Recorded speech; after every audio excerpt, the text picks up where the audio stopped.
Welcome to this very special edition of the KAJ Masterclass Live, the show which ensures that you profit from your time spent here with experts, either through their industry insights, information, or simply learning from them.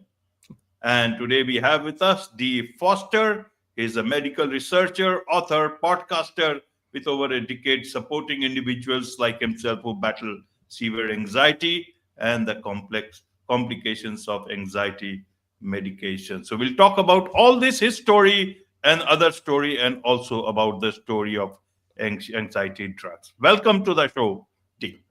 Thank you, AJ. It's a pleasure to be here. I appreciate it. You are welcome. Welcome to the show. Welcome to India in this online form, D. And I'm sure not just in India, but a lot of people across the globe will benefit from what we are going to talk right now. We'll be talking about anxiety drugs, anxiety medication, and also about patient care. It's time to think about the pros and cons of all these things. So we'll talk about all this. But before that, let's talk a bit about your journey, your background, your story, so that people know who they are listening to. I'd be happy to. Probably the short story of it is my history, I did database programming, was a screenwriter for years and had the regular, corporate jobs and everything. And then about 15 years ago or so, I realized I had been taking a anxiety medication. I'd become dependent on it, and that my whole life just changed. Coming off this drug has been extremely difficult. I tapered for about 18 months. I was on Klonopin is the name of the drug. Clonazepam is the generic name. And I had taken it for 12 years as prescribed by a physician. But I became dependent on it. And then I wound up with a condition we now call BIND, which is Benzodiazepine Induced Neurological Dysfunction. I am now 11 years off the drug, but I still suffer from neurological complications from that. And so over the last 11 years, I couldn't work anymore. I had lost so many things. My whole life had just become shambles of what it was before. And so I started rebuilding, and I wrote a book on my experience. I started 2 podcasts on it. I became really involved in medical research, and I've now co-authored 7 or 8 papers on benzodiazepines.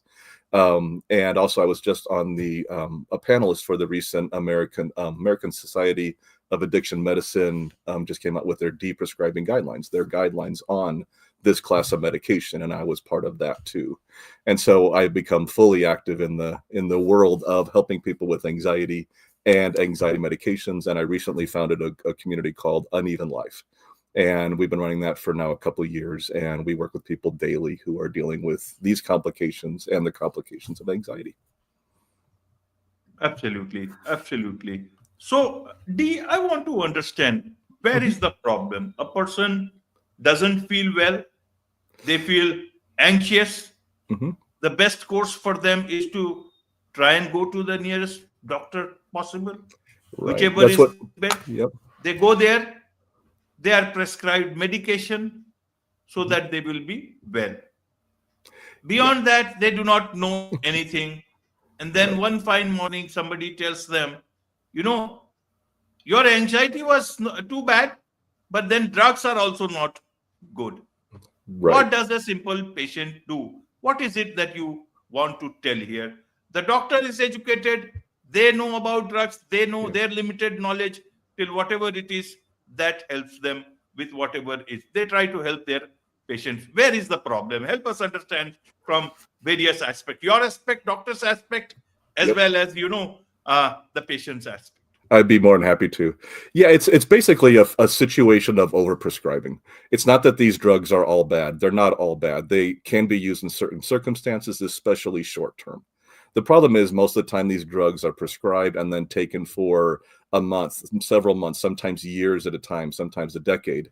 And over time, these drugs do cause sometimes dependence. Actually, quite frequently, they cause what we call physiologic dependence. And that means your body has become adapted to the drug, become dependent on the drug. And you could even develop symptoms while taking the same dose. Some people need to up their doses to get the same effect. And this is a level of dependence. And this is different than addiction. And just so everybody knows, addiction is more a craving. It's more it involves more of the personality tied in with needing the drug. This is just the body that needs the drug from a physical standpoint, meaning once you come off the drug, now there are penalties. and you have all different types of symptoms. We've cataloged over 100 neurological symptoms that people have experienced coming off these drugs. And it doesn't happen to everybody. And some people have taken the drugs and come off completely fine. But about 30% seem to develop this dependence and or long-term neurological complication coming off the drug. And it's extreme. It's very severe. And it totally can destroy people's lives and along the way. And so we're trying to raise awareness that when you have that condition, like you talked about, AJ, was that when you go to the doctor, to be more educated for the patient. And we're also trying to educate the doctors that these should not be the first line, not the first thing we do. There are other ways to manage anxiety, much healthier ways than the medications, and that these medications need to be monitored more closely. And people who are on the drugs, one thing I want to emphasize really quickly, shouldn't just suddenly come off them. Okay, because actually that could be very dangerous. So if ever you find you're on a medication like that and you're having problems or want to come off it, please make sure you do so slowly with a physician, guided. That's the best way to do it if you decide you want to stop taking them. So. Absolutely, absolutely. As a common person, as a layman who does not know about these things, if I understand this, one is the problem you talked about, over-prescribing. Yes. And one is that they prescribe the advanced drugs which may not be necessary at that point in time. Why does it happen? Yeah, it happens because, number one, most people go looking for help. I mean, people with extreme anxiety go looking for help. We want that answer. Honestly, we want that magic pill. We want that quick solution.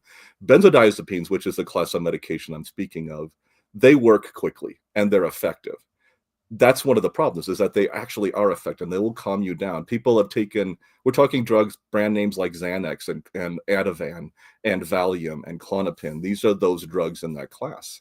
And they do work quickly. The problem is over time, they stop working as well, and you wind up developing dependence, and then you need more of the drug to get the same effect. Or once you decide to stop taking the drug, you get all these complications from the medication. So this can happen with other psychiatric medications too, somewhat with SSRIs, SNRIs, but I've focused mostly on benzodiazepines. That's the work I've done. And we first saw this with benzodiazepines, particularly, and Z drugs, which are a similar class that also seem to have issues. So.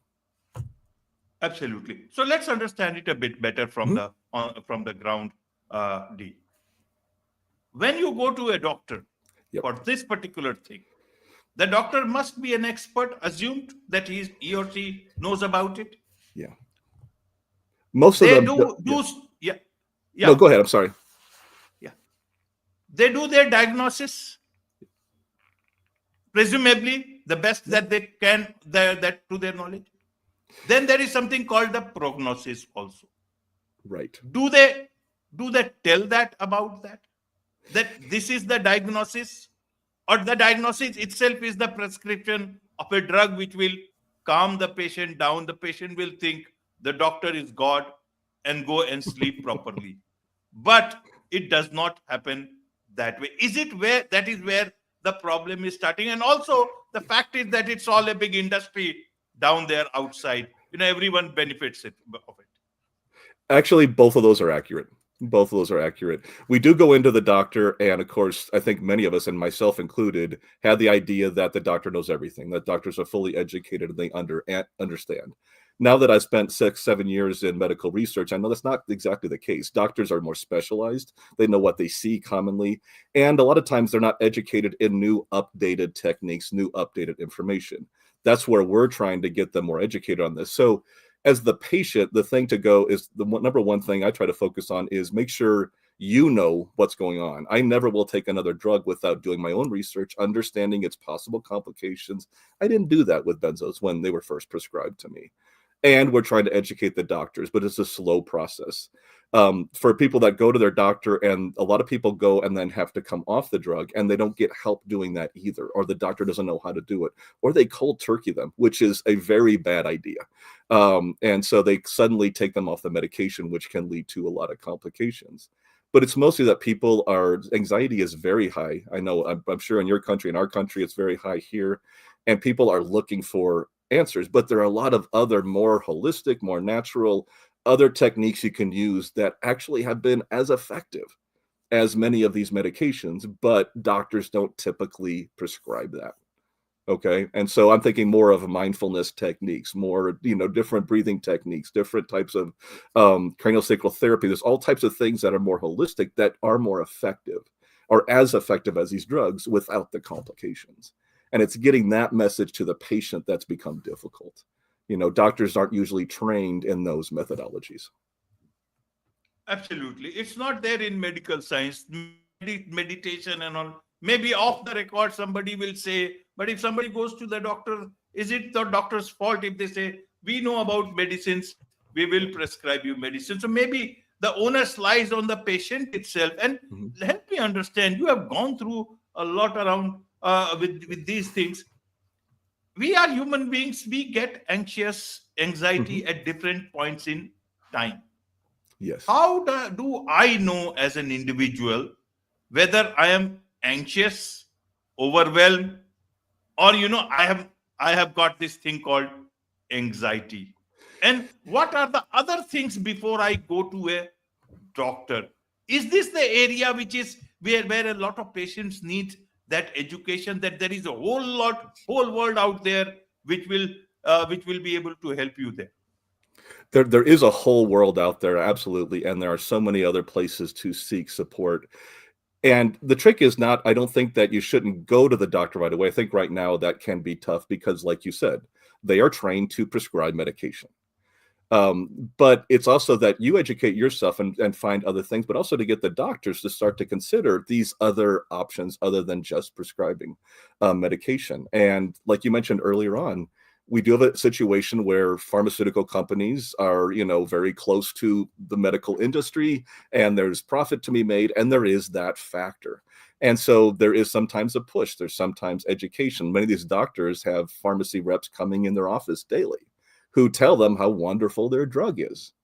And so then they prescribe the drug, but the testing may not be fully there. They may not been as fully vetted long-term complications. And this is what we've done. So the research we've done has shown these long-term complications of the drug. And now we're getting that information back to the doctors to say, hey, these should not be prescribed longer than 2 to 4 weeks, except in extreme cases or for certain very specific types of issues. And we need to monitor people closely of, have they gone to get help? Have they gone to counseling? Have they sought, for me, when I came off the drug, the best thing I ever did was I started meditation right away. I started exercise. I did yoga. I did everything I could think of. That helped me withdraw, and that I think got me through. I wish I had started that stuff a long time ago before I was prescribed the medication. We get so scared with severe anxiety. And when you go to the doctor is depending on how much it's affecting your life.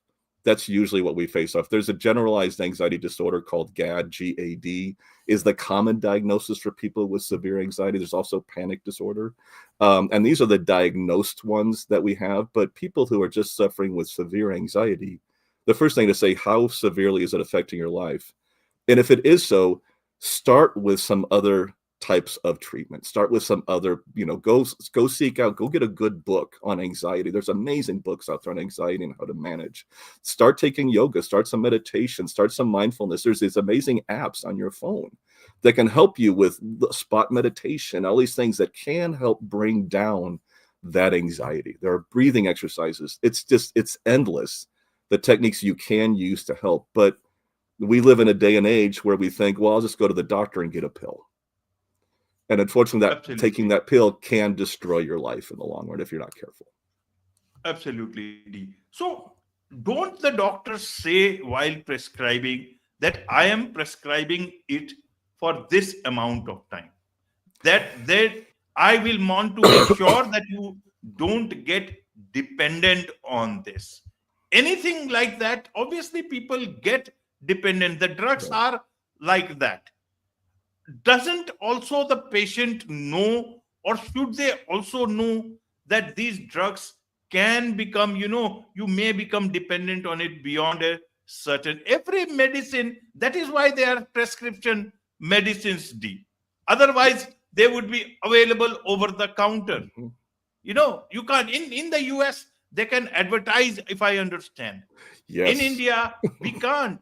As far as my knowledge, only perhaps some OTC things you can advertise, but there's only beyond two that, you countries. can't. I think there's only two countries that allow pharmaceutical advertising on television, and US is one of them. So yeah. So, what do you suggest for Yeah. patients? At least whoever listens to this episode and Mhm. other places that you might be talking, they understand about what is available to them. What should you know about the medicines that you are seeking out? Help us understand from that perspective Sure. so that it actually helps them, makes them better educated, and know that there is some way out before you actually need those level of medication. Absolutely. Back up to the beginning of that question was you mentioned about being informed and the patients being informed. That's one thing we are working on, is trying to. There are some laws out there. There are some other pushes to make sure we have the doctors inform the patient of the complications prior to prescribing. Most are not told. Most are not told. I mean, I was told this is a completely safe medication when I was prescribed it, and I was prescribed it continually for 12 years. And so, and I took it for that long, and that's part of why I have such a complication. When these patients go in, it's like we need to make sure they're informed about this and encourage the doctors to let them know, hey, this drug might be good. And while they know, and most of them know, they need to follow the patient closely, it doesn't happen that way most of the time. And we know that doesn't happen. And most of the time, like sometimes they'll prescribe it as what we call a bridge drug, which means they prescribe it for 30 days. But in that time, they expect them to go get counseling. They expect them to go do something else or some other treatment to be your long-term treatment instead of the short-term. But that often falls through the holes. And, and then they prescribe another month and they get another month. And now, 2 to 4 weeks, you can develop dependence. So it doesn't take long to wind up with that. For the patients, the thing I try to focus on is, number one, we live in a day and age of tons of information. Not always accurate, but tons of information. It's called the internet, now AI, everything else. You can find out all kinds of information on anxiety and how to manage it. And you can educate yourself. There's also groups you can go to, take like a yoga class or, go to some holistic therapy. I mean, acupuncture has been found to be effective. There's just very simple breathing techniques of how to calm yourself down from a panic attack. There are very basic things that are easy to learn. And then there's also a lot of online groups like the one I run, where people come in and we work with them daily and we help them process whether it's just anxiety or also the coming off these medications. We help them with it. There's a huge peer-led community out there just with this class of drug alone that you can get so much help online even before you go to a doctor. So there's a lot of places to do that. But yes, we also want to make sure the physicians know enough so they also tell the patients about these alternatives and don't just pick up their prescribing pad and write for a drug. And that's what they do still most of the time. Absolutely. So one more thing I want to understand is that, does the medical science consider anxiety as something permanent, that there is no cure for it? Is it like that, or is it that there is a cure which does not happen in several cases?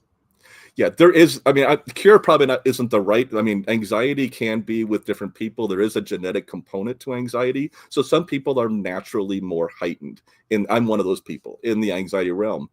A cure, it sounds like you're fixing it instantly. I would go more with it are very effective treatments, and there are ways to manage it very well. And so like my life is much better now that I manage it on a regular basis. So I think cure is wrong because anxiety is not inherently wrong. That's one thing I want to make very clear, is that anxiety actually comes with some very good benefits, but it overtakes our life when it's extreme. So we're trying to reduce the anxiety, but you need some anxiety. It keeps you safe. A little bit of anxiety here and there keeps you out of dangerous situations. The problem is when it becomes and it dominates your life, it takes over your life. And that's where it's become a negative aspect. And we want to help people come down from that and be able to manage their anxiety in a healthy way. Absolutely. So let's look at your book and learn from Sure. that, Benzo Free. What is this book about? Obviously, it seems to be like this particular group of medicine. And who is this book? Well, help us understand. Sure. How can people make the best use of this particular book that you have written? Yeah, the full title is Benzo Free, The World of Anti-Anxiety Drugs and the Reality of Withdrawal. And it was basically a combination of my experience coming off of benzodiazepines and then also experience working with other people doing the same. And then I wrote this book before I started doing research, so it's more of the direct approach of some techniques to help you manage your condition so you can come off the drugs in a safe manner. And I worked off of, there's a manual online called the Ashton Manual that actually helped a lot of people. And so I based a lot of my medical information off that manual, which was the best at the time that I wrote this. And it combines my experience. So it's a very personal journey of me going through it, but also advice along the way of how to come off these drugs and a lot of information about this class of drugs and their dangers. Absolutely. So who is this book for? It is for people who find themselves dependent on benzodiazepines or want to know more about this class of drug. What about doctors? Absolutely. It would be nice if doctors would. There's other information too that I found is more effective with doctors. They usually like the literature, the scientific research. And I would be happy to direct them to that because that's the other side of it. And that's why I started doing research, is the doctors read, they want research more than they want somebody's personal story. They like to see the science. And so that's where I direct them, is the ASAM guidelines on benzodiazepine prescribing and to research we've done on the BIND paper and other papers we published. So that's where I send them. Absolutely. So what should one understand? Is it, who is winning? Patients are winning, anxiety is winning, anxiety drugs are winning, because there is a lot of new sort of, so-called better medication coming on with, I don't know if I'm correct, psychedelics and plant-based medicine and all those things. And there seems to be a good market because several representatives try to propagate them in whatever way it is possible. Yeah. We are winning recently, which is really effective. All these different governmental agencies, medical agencies have started to recognize the long-term problem. These drugs have been around for 60 years. So the fact that finally we're getting recognized of this has been really helpful. So we are winning in the regard of awareness and raising awareness in the medical community and with patients. But we have a long way to go. And there's still a lot of people, and especially prescribers out there, who do not understand two primary things about this condition. One is the duration. It can last years. I am 11 years off benzos and I still have neurological complications. And the second is the variety of symptoms. And that's why it's so hard to identify, is there are all kinds of physical and psychological symptoms that are associated with this that most physicians and also patients don't associate. So there's a lot of people out there that don't know they're having complications from their drug and get misdiagnosed with all kinds of other conditions and then medicated for those. And so we need to educate people on both sides to let them know, hey, if you have this symptom or whatever, this might be tolerance to your drug. And we might need to look at a path to help you come off that. Absolutely. Absolutely, D. So there are so many things available, as you said. You yourself have written one book. Then you have got online support community Uneven Life. Tell us about that so that people can make use of. Then you have got your Uneven podcasts also, and the book, obviously. So there is so much of things that you are doing. Why are you doing so much of things, so many things, D? I can't seem to sit still for some reason. I don't know why. I can't seem to sit still, but it's just I keep finding new ways to help make a difference, I think. And I was blessed enough to be able to get involved in research. And I've been involved in a research team through a group called the Alliance for Benzodiazepine Best Practices. Amazing group. If somebody wants to get some information, find that out. But honestly, our group at Uneven Life, and it's unevenlife.com, we have all the information on these. We provide coaching. We provide an online community with live daily sessions, working with people going through this. And we'll be launching courses shortly. So we're providing that information. There's a lot we can also refer people to outside our community too. There's a huge community of support out there. We're happy to help you find the best place to go find help. Best place for us and to find all that is just to come to unevenlife.com. And from there, you can learn more about all these different aspects.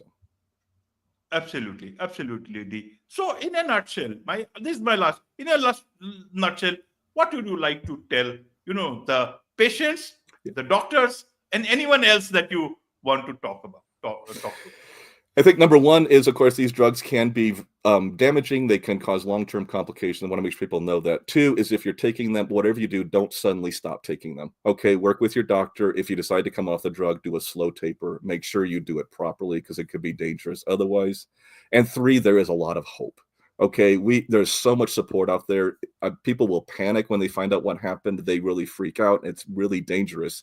Please don't be that way. We are here to help. There's a lot of people here to help. There's so much support nowadays for people coming off these drugs. You can do this. It's manageable. Many people do it every day. So those are the three things I want to make sure I emphasize. Wonderful. With this, it's a wrap on this very special edition of the KAJ Masterclass Live. Thank you so much indeed for joining. Thank you, AJ. I really appreciate it.